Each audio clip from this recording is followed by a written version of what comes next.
દાદાની સરકાર છે, ભૂપેન્દ્ર પટેલની સરકાર છે. અને ભૂપેન્દ્ર પટેલની સરકારમાં તમે આવું કહો છો કે પટેલ સાથે ખોટું થયું છે? થયું જ છે.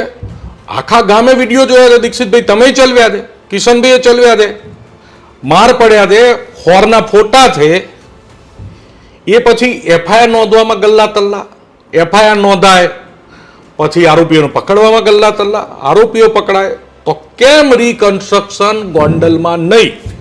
રીકન્સ્ટ્રક્શન થવું જ જોઈએ. અને મારા ગૃહમંત્રીએ કીધું છે કે આરોપીના ઘોડા તો નીકળશે. ફરિયાદે બે પક્ષે ફરિયાદ નોંધી દીધી છે. ફરિયાદ જો કોઈને પણ ફરિયાદ કરવાનો, કાયદાની રાહે ગમે તે કરવાનો અધિકાર છે. પોલીસે એફઆઈઆર નોંધવી જ જોઈએ.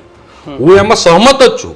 એમાં ચાહે પાટીદારનો દીકરો અપરાધી હોય તો એની ઉપર પણ કાયદેસરના પગલાં નીકળવા જોઈએ ને, એની ઉપર એનો વરઘોડો નીકળવો જોઈએ. બિલકુલ. પણ જ્યારે પહેલી ફરિયાદ હોરના ફોટા, દંડા મારતા વિડીયો આવ્યા હોય તો એમાં એ આરોપીના કેમ વરઘોડા નહીં નીકળતા?